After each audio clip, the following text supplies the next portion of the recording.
Nananatiling aktibo ang Bulkang Mayon at muling nagbuga ng abo ngayong araw. Ininspeksyon ni DPWH Secretary Vince Dizon ng mga tinamaan ng ashfall. Ang latest na sitwasyon sa Albay, sa live na pagtutok ni Bea Pinlang. Bea. Ivan, perwisyo sa ilang bayan dito sa Albay ang abo dahil sa nag-aalborotong Mayon Volcano. Delikado po sa kalusugan natin ang ashfall, kaya doble kayod ang mga otoridad at mga residente para maalis ang abo. Nagmistulang desyerto ang ginubatan na Albay kasunod ng ashfall kahapon. Hanggang kaninang umaga, makulimlim at nabalot ng makapal na abo ang paligid. Ang mga palay na aanihin na sana ngayong linggo, hindi na mapakikinabangan. Malubha ang pinsalang dulot ng ashfall sa agrikultura ng probinsya. Hindi lang yung livestock, pati yung mga pananim.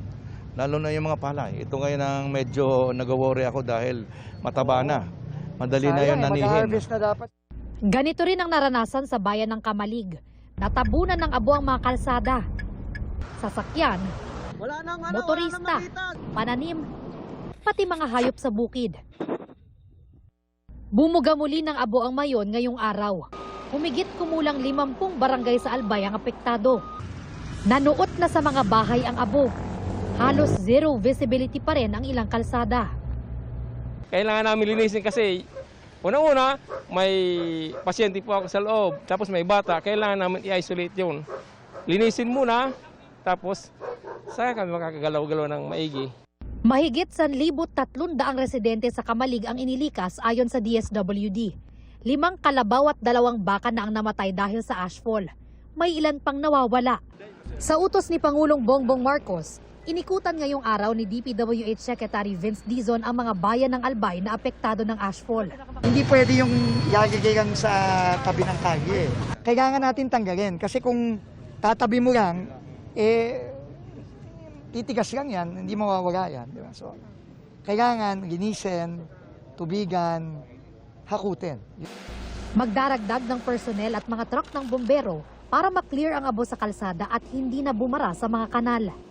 Malapit na magtag-ulan, ano yan, bago pa tumigas ng parang simento yung ash na yan, kailangan i-clear na natin yung mga drainage, i-declare na natin. Nagbabayanihan ang mga residente para malinis ang abo. Nagpadala rin ng tulong ang mga kalapit na probinsya gaya ng Sorsogon at Camarines Sur. Nasa alert level 3 pa rin o magmatic unrest ang Mayon. Bawal pa rin pumasok at lumipad sa 6-kilometer permanent danger zone. Strongly discouraged ang non-essential travel malapit sa bulkan batay sa abiso ng Department of Tourism.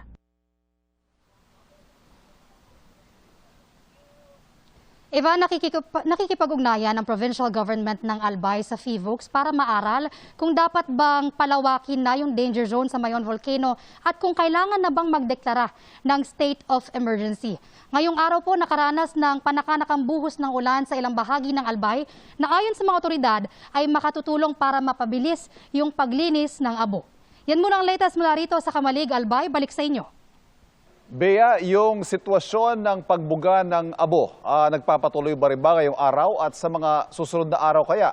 Yung mga normal activities, yung mga klase, yung mga pagbubukas sa mga establishmento, magpapatuloy kaya o kailangan mo nang suspindihin dahil malakas pa rin o marami pa rin ang ibinubugang abo ng Bulkang Mayon?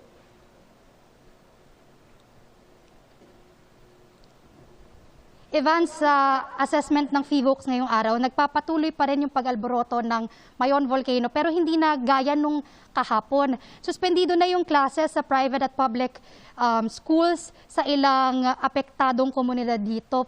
Apektado rin yung mga hanap buhay, syempre gaya ng mga hotel dito sa Albay na nag-check out na raw yung mga guests nila at hindi na nagpatuloy pa ng kanilang bakasyon dito dahil nga takot na rin sila na maapektuhan nung patuloy na pagbuga ng abo ng Mayon Volcano. Ivan? Mag-ingat kayo ng iyong team. Maraming salamat. Bea Pinlang.